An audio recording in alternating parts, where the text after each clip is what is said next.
Howdy, folks. Welcome back to PEEKABOOS. That's right, we're back. Back at it again. You thought you heard all from us this year, but au contraire. Okay, so we saw The Heretic. Hugh Grant's scary now. They have made England's lover boy quite the scary gentleman. He did it well. He really did. Shouts to the other actresses, too, the two main actresses. Yeah. Sophie Thatcher and Chloe East. Crushed it. They knocked it out of the park. So I was picking up on a couple tones here in The Heretic. Or I think it's just Heretic, actually. Yeah, Heretic. Heretic. You got some religious themes. You got some themes of the sinister underbelly of marketing. Even beyond that, I think it's so relevant. You put all of your faith or all of your trust into this person that says they're going to sell you this dream or this vision of paradise with a side dish of morals, and you're just supposed to blindly walk into the sunset. And this movie does a beautiful job at illustrating both sides of that coin, believing and disbelief. Yeah, they kind of go hard on some of the monotheistic religions. Yeah. So, to just give you a brief plot synopsis, these two Mormon missionaries, young girls, about 19, 20, are going around spreading the good word, trying to convert folks, and they make it to Hugh Grant's house, where he invites them in under false pretenses and then traps them. He puts them through the ringer to find out whether they believe or don't believe. Because his whole contention is he wants to find out which religion is correct, which one is true. And I think it boils down even further than that. Not even which one is true, but are they all true? And which one is the one that did it first or the one that did it best? What is the core truth that is at the core of each religion? Yeah. He wants to boil it down because he thinks that there's something ubiquitous in all religions. Yeah. I love this movie. Oh, yeah? Yeah. I believe it's worth the money to go see it in a theater. Was it too loud this time? It was still loud. I was still plugging my ears, but it was because the overall tone of the movie is meek. There aren't a lot of extra sound effects. They don't need to scare you with that because what he is preaching is scarier than any sound effect they could give you. Yeah, ideas are at the forefront of this movie, and in-depth conversation. That really is the good point. And you're not being bombarded with sights and sounds. Yeah, they rely on philosophical horror. Yes. Aside from just, the regular, this is like Saw, we're going to trap you. And yes. That's make literally, you very uncomfortable. That's what I said to my sister on the way home, that it is like Saw, but religious. So I'd say shot well, very good filmography. I say the same thing every episode. It's getting old. We've had a smorgasbord of good horror movies lately. Some of the images were just so simplistic, and my mind just got to wander with what each thing represented because you wondered the significance of everything that you saw. In the very beginning, when they walked into the house and you could hear the flitter of something, but you only saw like a couch, a little buffet stand, candles, a table, just a very simplistic living room, then to pan up to see one tiny octagonal window and a butterfly. Might have been a moth. It had to be a moth because I think that was the I believe it was image. a butterfly. Oh, I think it was a moth because I think that's the imagery when it went from the window to the light, a moth drawn to the flame. That we are the moth drawn to the flame of believing that something exists beyond us, something better, something amazing. Very simple shot, but very impactful in my eyes because that was something that I recalled throughout. Yeah, good visual representation, and there's definitely a call back to it later. It's funny that you mentioned two sides of a coin. In the first half of the movie, you were shown something, and then it came back in a different way in the second half. Absolutely. For example, Hugh Grant lit a couple candles in this movie. When he was making a salient point, he would mess with it or put it out. And representation for candles, light, let there be light. It draws you to God. It draws you to the image of heaven. Light, it also represents knowledge, enlightened. Yep, absolutely. So it could be seen as him withholding information or just using it strategically to prove a point.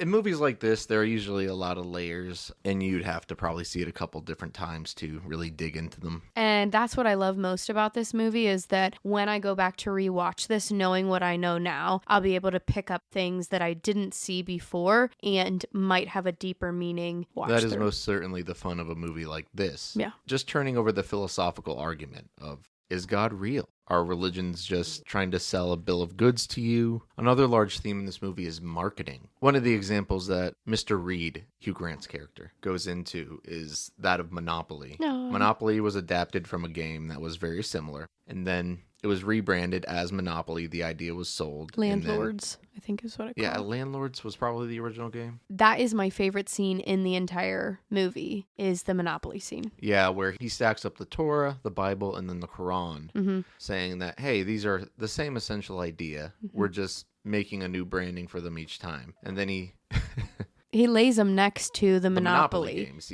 to equate them to, this is the original, which was the landlord game. Then there's the original, quote unquote. Equating the landlords to the Torah, Monopoly to the Bible, Yes. the Christian and Catholic faith. And then the Quran was like the ultimate. Yeah, it's like the Monopoly, electronic Monopoly, the one that had like the talkback features when you banked or whatever. And specifically the two sisters as in nuns, were Mormon missionaries.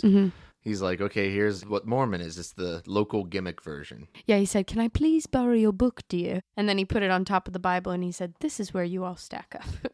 Which was kind of mean. For sure. And when he started this scene, that was probably my favorite flip. Up until this moment, he made it seem like they had a choice. He was being fair, that they were potentially going to get out of here. And the moment that he started speaking about how none of these things are sacred or that they are all just copycats, that was the moment that he switched into, you are on your own here, basically. I'm going to give you your tools and you figure out what's going to happen, but you're not going to get any more from me. Yeah, and that is his whole game, is like he gives them choices to expose something about their character, their beliefs. Will you stick to your religious fundamentals if I put you in danger? Yeah. If I put you in certain circumstances? What if I try to disprove what you believe to your face? Which is what I think I love so much about this. It's basically Saw, but religious. And I think that that's such a fun concept. There are so many people who blindly live in their faith without considering other people and lifestyles beyond themselves. Yeah, but it would be a pretty bleak movie if they just left it at that. The question that comes later, it's like, what is the utility of religion beyond whether or not it's real? Right. It's that it can make you a better person. It can give you faith, which makes you more than the sum of your parts. Yeah. Gives you positive outlook, gives you hope, gives you a sense of perseverance. So I had a good time with it. I don't think it's something you need to run to a movie theater to see, but yeah, it was a fun horror movie. It'll be fun to think about. It's very striking as you're watching it, and it's generally enjoyable. I loved this movie. If you love Saw, if you question or have a very firm belief in religion, this might be fun for you to toy with. I would run back to watch it again. Like, I would pay to go see it in theaters again, but I also like that kind of mind-boggling horror as opposed to like the gory, in-your-face. This, for me, is probably my favorite Peekaboo that we've done all year. I'm not trying to talk down the movie at all. I just think that in any context, if you watch it, you'll probably enjoy it. The performances were great. It looks beautiful. The sound was perfect for what it was. I really enjoy philosophical conversations like this. They do the spirit good. They did the thing of like building up a very compelling, charismatic villain. Someone that you want to see proved wrong because of how detestable he is as a person. Yeah. Hugh Grant's performance is really fun because in the initial scenes with him, you can tell that even though he's being very nice and polite, he's holding back something. And that thing is just wants to claw its way out of him. I agree, and I think that's what's so fun about this is that there were so many layers in this movie of things that you thought would happen, or again, things that you believe that just were turned on their heads. Yeah, it built tension very well, and I wouldn't say it subverted my expectations, but it definitely built to satisfying conclusions each time they were teasing something out. Yeah. So, yeah, I'd say check it out at your leisure, but it is a good watch. I'd agree. So I'd do it again. It's time to swerve into spoilers, eh? Yeah. So, for those of y'all that may be sensitive to this kind of stuff, we'll give you a little moment to think on it, to pray on it. Yeah. And that is the fascinating thing about a lot of religious practices, is that they also reflect our modern self-help practices. Yeah. What are prayers but mantras? And visions of what you want to see happen. Yeah, manifestation. Yeah. Yeah, so let's get right into it. I want to talk more about the sisters dynamic, the two missionaries, Sister Paxton and Sister Barnes. Barnes? Yes. We open the movie on them. They're sitting on a bench, and they're having a conversation that some naive, bubbly, but curious religious girls would have. One of them saw a pornographic movie once, and they were talking about Magnum Magnum condoms. condoms versus regular ones. And Ow, ow. yeah, we're going into the branding conversation of, oh, I heard Magnums are actually just the same size as regular condoms. You're just presenting something. What do you think, audience? Yeah, send in your Carrier opinions pigeon. and we'll get to the bottom of this. Smoke signals too. We'll take any form of communication on this. Send your psychic energies towards our ASL translator, and Perfect. they will translate them for us later. So they're talking about this Magnum condom on a bench that is advertising Magnum condoms on the back of it, which is just ironic that these two little missionaries are sitting on this advertisement as or maybe it's not ironic. Maybe it is strategic. They saw the advertisement and that's why they're having this conversation. Maybe it planted the idea. That is an idea that I think is very interesting, is low-grade hypnosis. Yeah. To get a little political, unfortunately, dear listeners. The father of RFK Jr., RFK Sr., was gunned down by a man named Sirhan Sirhan. And the idea was that he had some kind of hypnosis done to him in order to get him to assassinate this man, RFK Sr. R.I.P. So when they had him in captivity, they were running a test on him. A psychologist or a hypnotherapist said, hey, typical watch swingy shit, like you're feeling very relaxed. I want you to, when I snap my fingers, stand up and raise your hand. Yeah. Something akin to that. And after the hypnosis session, they resumed regular conversation. He was back to himself. The hypnotherapist snapped his finger, and he did exactly that. He stood up and rose his hand. Wow. They were saying that on like a scale of 1 to 10, this guy's an 11 as far as idea susceptibility. Yeah. And he was actually justifying to the hypnotherapist why he was doing it. Yeah. Like, it wasn't you believe it. Yeah, it yeah, wasn't yeah. just that it was an involuntary action. He had to justify it to himself. My little theory is that a lot more people are more susceptible to low-grade hypnosis than you may believe. Because advertising is essentially that, right? Mm-hmm. You see a commercial on TV, you see billboards, signs. You see an advertisement for a fast food place, you go, hey, that would be good. Mm-hmm. And the repetition of that idea makes it more profound in your head. There's a moment where Hugh Grant's character, Mr. Reed, is like, what is your favorite fast food place? And then they go through a ranking. Like, Carl's Jr. is better than Burger King's, better. And I will not tolerate any Wendy's slander. I think Wendy's is the burger joint for me. Primo. The home of the Baconator, folks. Sure. The home of the Dave's Double. The Krabby Patty. The Krabby Patty, for a limited time, is at your local Wendy's, folks. Bussin'. Wrap your little head around that. The shake, not so much. Pineapple shake could use some work. Eat Wendy's. But that is something that I was going to say. I thought you were actually going to hint at when he was talking later in the movie about how when you recall something, you're not actually recalling that specific event. I did love that part. You're recalling a memory of a memory. Your memory of the movie is maybe your experience watching the movie right now. Right. But the next time you think of it, you'll be thinking of your memory of that memory. Right. And more feeds into that. Like, where was I? What was I feeling? Was I in my happy place? Was I not? Was I uncomfortable in the chair? Like, there's so much more that feeds into memories and the way that we hold them. But I think that it's interesting how you're talking about brainwashing and how advertising puts that there. That's why they do that, is that your most recent recall will be like, oh, I was just thinking about Wendy's. Oh, I guess I'll get Wendy's today. Dog, I probably will be getting some Wendy's in the next couple weeks. You know what I mean? Probably this Gotta weekend. Gotta hit it up. Gotta show love. Dave's got the medicine. But anyway, all of those things are explored and more in this, which is what I think is so cool. So our little missionaries make it all the way to Hugh Grant's house. He's very charming at first, but you can tell there's something off about him. Yeah. But what?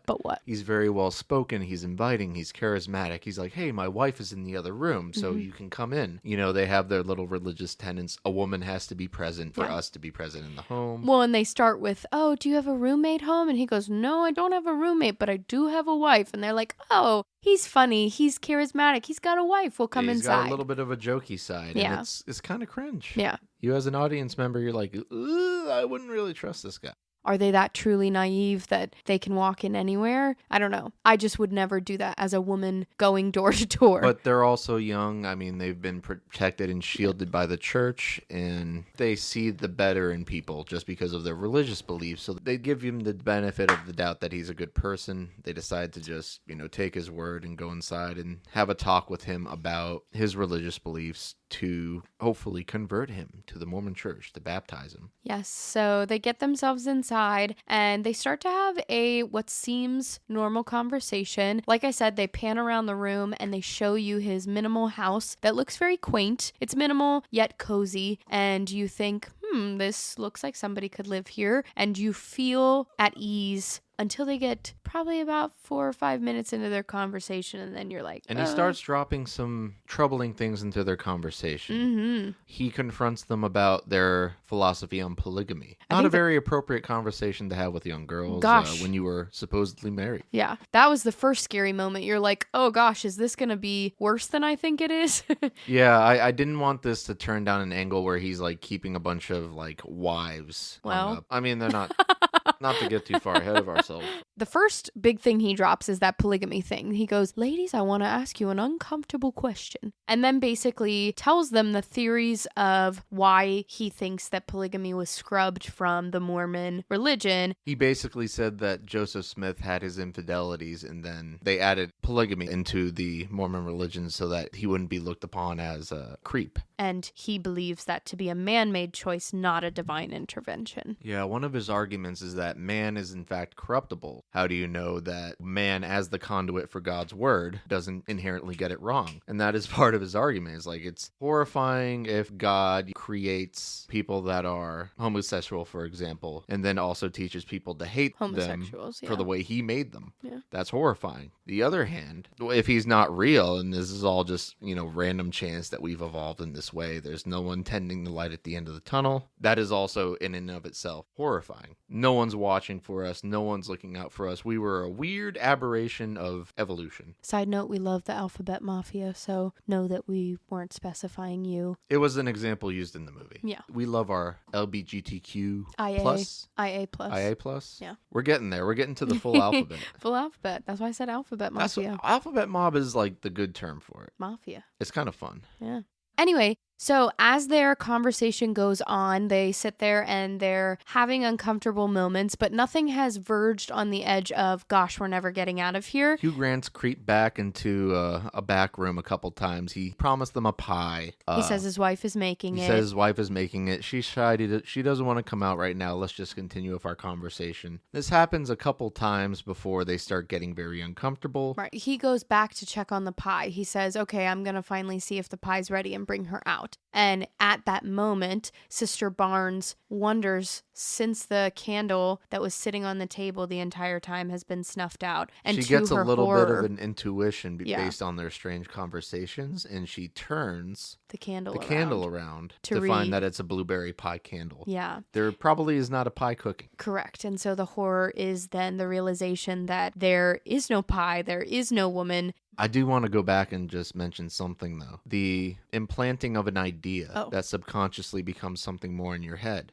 Earlier in their conversation, Sister Barnes mentions that her father died of Lou Gehrig's disease, right? Yep. And he hears it as like, what, blueberries? Yes, he hears her say blueberries disease. Instead of Lou Gehrig's disease. Yes. So he's probably looking at the candle because it's facing his direction. Oh my gosh, that's so crazy. I didn't tongue. even Freudian little slip there. Or maybe he was just making a joke. But, I mean, it's also a callback later that sometimes he will slip up and then someone will capitalize on that. He plays the part of schmarmy dickhead that has all the answers and wants to just see you squirm. So very well. Very my well. gosh. And he it's was even fantastic. better because it is Hugh Grant, the guy that, Mr. Charming British dude. We're talking Bridget Jones' Diary, Love Actually. Yeah. You've seen him play this kind of role, but not with that stank on it. I mean, it was phenomenal. And what was so fun to watch about him is the switch. So they're now afraid. They try to leave. And then all of a sudden, the lights in the place tick off.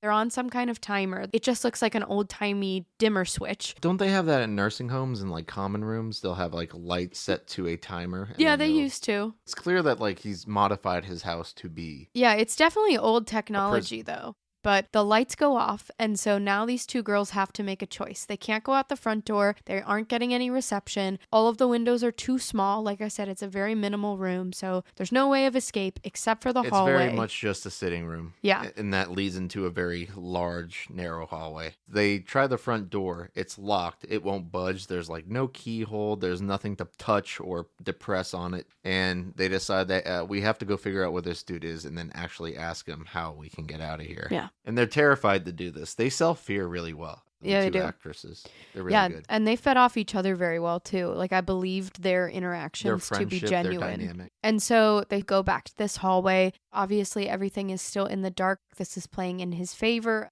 And they pass a statue that they think is him hiding. And so you get a little bit of a jump scare there, but it's not him. Until you get to the end of the hall and you enter what seemingly is a very normal office study room. But also kind of done up in the way that like a church would or a chapel. As he continues their conversation, it becomes clear that he's a student of all world religions. He's very well read. He's researched his points very well, and he clearly has like this presentation set up specifically to try and break down these girls' belief. So first he goes through the Monopoly scene, which I said earlier is my favorite scene in the entire movie. He sets out the board games, all of the religious texts of these key religions. He calls them the big three. The big three. The big three. And so he has them laid out next to these Monopoly games. He goes through his demonstration where he explains that they're all iterations of the same concepts, the same principles, pointing out all of their similarities and which one is the true one. Yeah, the big three, folks. Yeah. Christianity, Judaism, and Islam. Kendrick Lamar, Drake, and J. Cole. Naruto, One Piece, and Bleach. The big three. Yeah, so the conversation goes on and he gets a little heated. Knocking them off the podium. Yes. The pulpit. Pulpit? It's not the pulpit. Podium, pulpit, His altar. desk, whatever you would call it. In the background, though, he has a song playing. And so then he asks the girls, he's like, hey, do you remember what the song was? Something of the Sky? He wanted to make the point that people will take something, rebrand it for their purposes. Apparently there's a song that had the same rhythm and I guess progression as Radiohead's Creep. Yes, but it was first. Yeah. The one that he was playing for them was the first iteration of this song. And so he asks them, do you recognize this song? Do you know the words? And they're like, no. They're terrified by this point. But you might have heard the more modern version. He goes, I'm a creep. And then progressing past that, I guess there's a Lana Del Rey song that also has the same progression as Creep. And, the original band sued Radiohead, and then Radiohead sued Lana Del Rey. That's his point. It's so beautifully done because he's got all of these texts laid out. He's got the board games. He's got the perfect comparison furthered by the music that's playing in the background. And then he's just really browbeating them about their own beliefs. And they're not just terrified that this man is holding them against their will. They're terrified because he's breaking down the things they believe and attacking them in a way that I guess they've never had a conversation like this inside of the church or with anybody they were trying to convert. So just general setup of the room, he had Monopoly and Tex set up on a desk in front of a back wall that had two doors. And so as he's projecting these similarities, he then goes over to the door and he writes belief and disbelief. And he asks the girls what they think about this. And Sister Barnes goes to challenge him with the same facts that he was throwing at her. She gives back to him tenfold when he talks about why isn't Judaism the largest religion if it truly was to be the original. Branding. Right. But not only that, she goes to say you're disregarding the Holocaust and how many Jews you lost. Fluctuations in population. Correct. Cherry picking his arguments to reinforce his own point instead of looking at... one of the things he talked about was how the 25th of December is not just Jesus' birthday. It's the birthday of all these other gods throughout history. Hindu gods. Yeah. It's a very significant date for a lot of different religions. Yes. And she's like, okay, that's one similarity, but you're disregarding almost all the things that make them different and unique. And she goes toe-to-toe with him. Sister Paxton just kind of stands to the background. So at this point, you're kind of gathering, at least from my feeling Barnes has some street smarts, she has some wit, and she's not going to go down without a fight. Paxton, however, seems like she's a little more naive, a little more afraid, and a little more slow on the uptake. Yeah, Paxton isn't going to be the one that gets them out of here. It's going to be Barnes. She's going to be the one to challenge him and find the loophole. And so he tells them that they must choose a door. Barnes goes over to the doors and she opens them just to observe what's inside, and it's a terrifying descent into God knows what. You don't get to see what she sees just yet, Yeah, but doesn't like what cries. she sees. She understands that, this isn't going to be an easy peasy thing. Yeah. Mr. Reed was presenting this as like, well, you can't get through the front door. The mechanisms that run the house, unfortunately, lock it. Yeah. You can't go out the front until morning, but you can leave through one of these 2 back doors. Guess what, folks? Ain't a back door. Ain't no exit down there.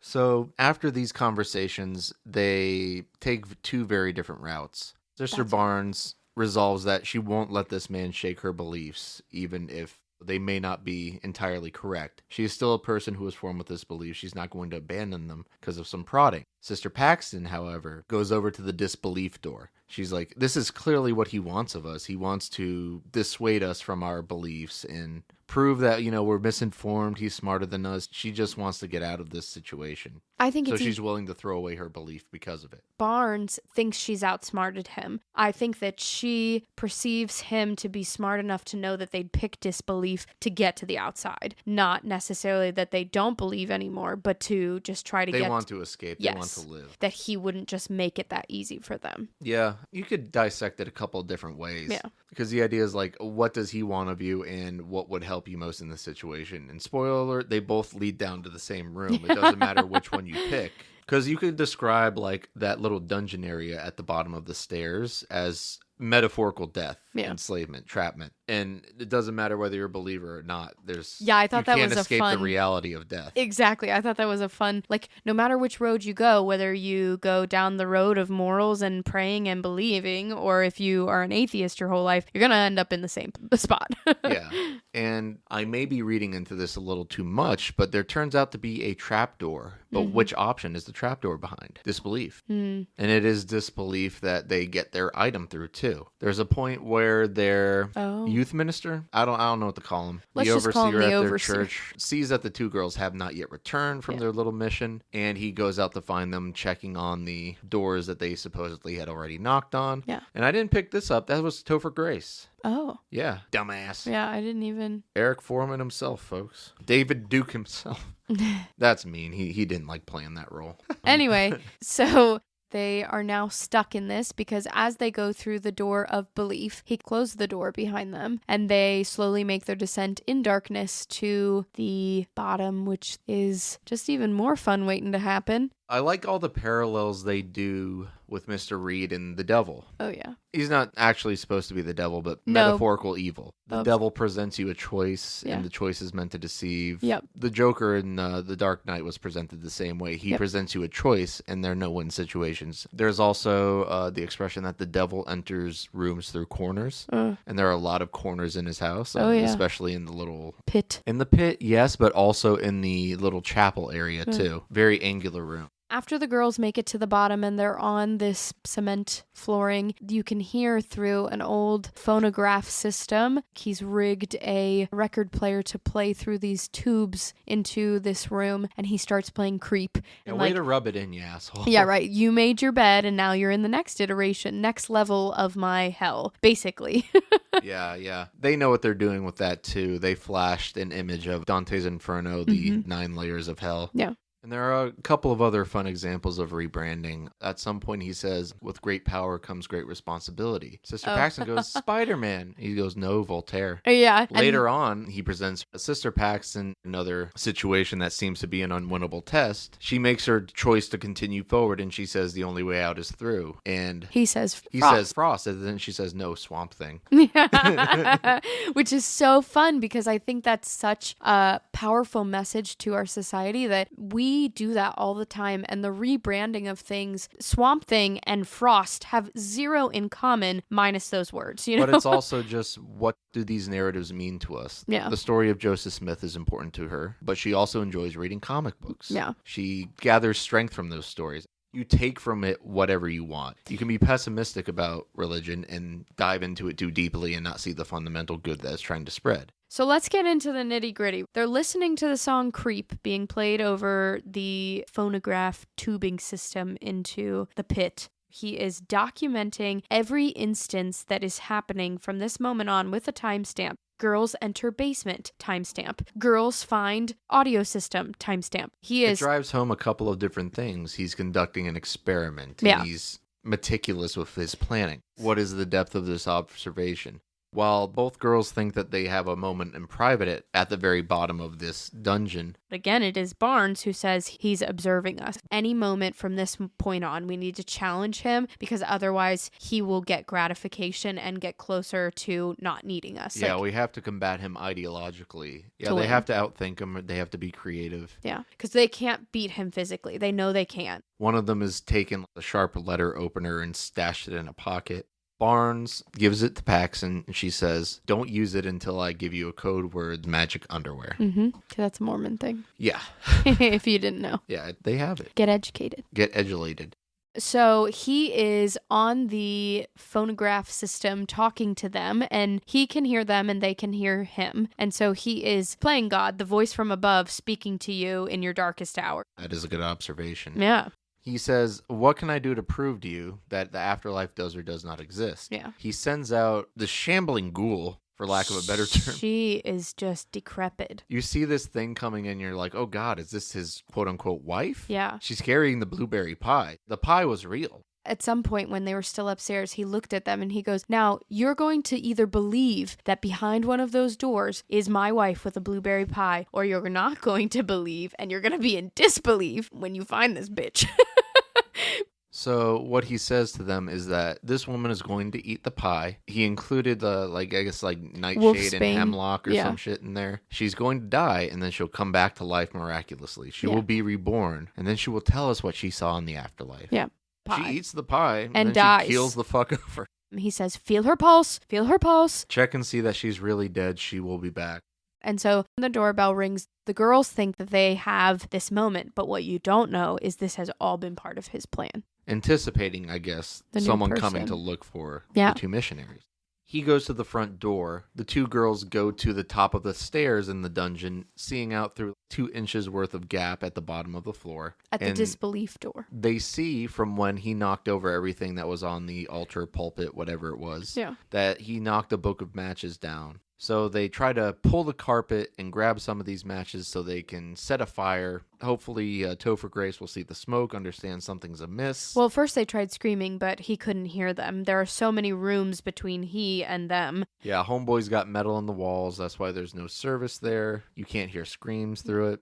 So they use this Persian rug and they're pulling it under the door of disbelief, trying to inch these matches closer to them. And they get closer and closer. They get the matches and they run back down the stairs to get that fire going. And Paxton, as she gets to the bottom of the stairs, notices that the woman that ate the pie is in a different position. She's like, oh my God, she moved. That's what I think would be so fascinating about a rewatch of this is all the things that she noticed throughout the movie that I didn't notice she noticed. This is definitely a movie that plants hints and plants things that'll foreshadow things later, but you don't necessarily know what it is until it happens. Yeah, it's so subtle.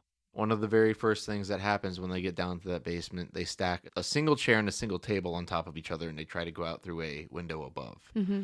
It's got bars on it. She reaches into a rafter. It falls off, but then you have a board with a nail in it, and she hides it behind a column.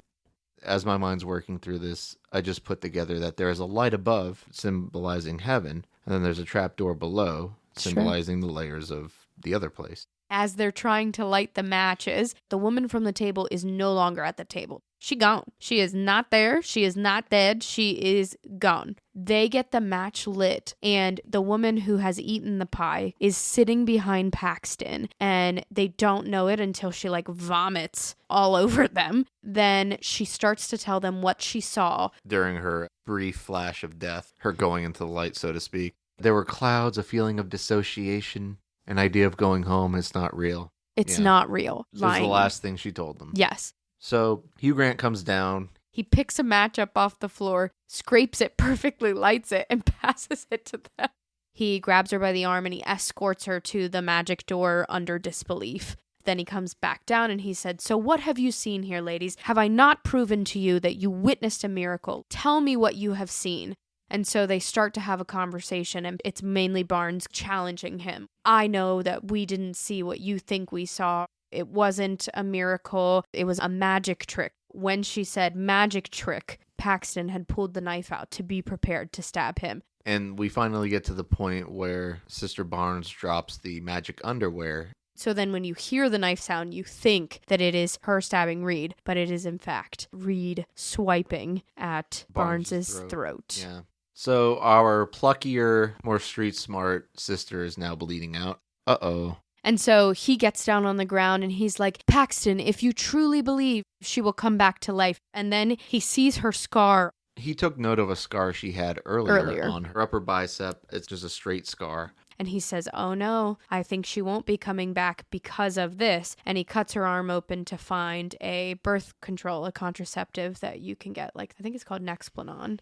And he takes out a small metal cylinder. And he turns to Paxton. He's like, oh, proof of the simulation. Microchip. She's an NPC. Yep. She's part of this simulation we're all in. He turns the box cutter to her and he's like, if you take your life here, you'll exit the simulation. And Paxton, this is where she starts proving that she's actually more astute. She, up until this moment, was so naive. In this moment, she gives you everything that she had witnessed and put together, whether or not she knew this the whole time or if it truly was something she developed in this moment, like a fight or flight. Now that Barnes is gone, I now need to figure this out for myself. What it reminded me of is the idea that the meek will inherit the earth. Like, don't interpret kindness as weakness. She says to him, what you didn't plan for is that when we came back in, that I would notice the girl was moved, which is where she gets the idea that the first person truly died, and then there was a second person that took her spot. To prove this theory, she then says, you didn't account on her taking your script and changing it and adding that last sentence, it's not real. He was scrambling by trying to prove to her that if she killed herself right now, she'd go into the next life. Then he would no longer have to outsmart her. And so she finds the trapdoor under the table, and he said, you're going to find the true religion down there. And so she just goes and makes her descent even further, which is a fun nod, like you said earlier. This is just another layer into Dante's Inferno. But to prove her theory, when she got down there, there was the dead body of the woman that he had swapped. She goes a couple layers deep into this trap door. He's got all this creepy memorabilia from all sorts of different religions. And then when she gets to the very bottom, she finds a room with a bunch of women in cages. His prophets. So now she is in this room facing all the other sisters or missionaries or who even knows what all of those women were before. And so he has her explain what is the religion, what is truly at the core of this. And it boils down to control. He makes everyone think that they have the choice to walk out, that they have the illusion of control. Yeah, that is supposed to be her breaking point that he set up. The only reason you've made it this far is because I've allowed it. Yeah. The one true religion is actually just control. So she turns away from him. It seems like this is the point where she's breaking, ideologically, mentally. She's starting to cry.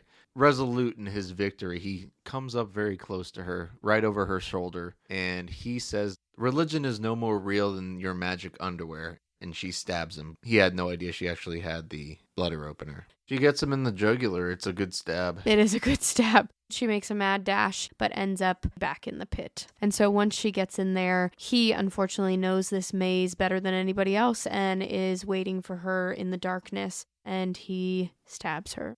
He's been stabbed, she's been stabbed, and they have this moment, this final conversation about prayer. Because they're both clearly on death's door. They're about to die. But what do they each believe now that they're confronted with the reality of you will be dead soon? She asked him if he'd seen a study about the efficacy of prayer, whether or not prayer actually works, has a physical effect on reality. There was a group of people divided into one group was prayed for, the other group wasn't, and they didn't notice any noticeable difference in their lives. So she was saying prayer, it's been proven, doesn't actually work. It doesn't actually do anything. But I think it's just nice to think about someone else or wish for someone else's well-being or just, put a good thought out there.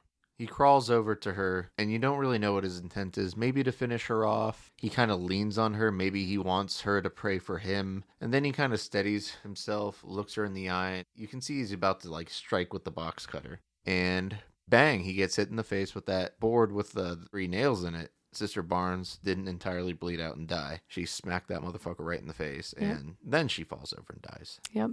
Then after that, Sister Paxton has to figure her way out of this maze, out of this house. Unfortunately, she tries to stay with Barnes, but she's not making it out of this place. And she gets herself back to the room that had the diorama, figures out an escape route, and ends up going through like a grate in the wall, makes it outside, and earlier in the movie, she told Sister Barnes that if she ever came back, she would be a butterfly and she would land on the fingers of loved ones so that they knew that it was her. So she's having this triumphant moment where she finally makes it out of this place, running to try to get safety. Her cell phone doesn't have signal and she falls in the snow, arm outstretched, bloodied and dying. She looks over and there is a butterfly on her finger. And then it's gone. And you're left to think, was that her bleeding out? Was that her realizing that it really is just your interpretation of what's happening? Is God real? Is God real? Is he fake?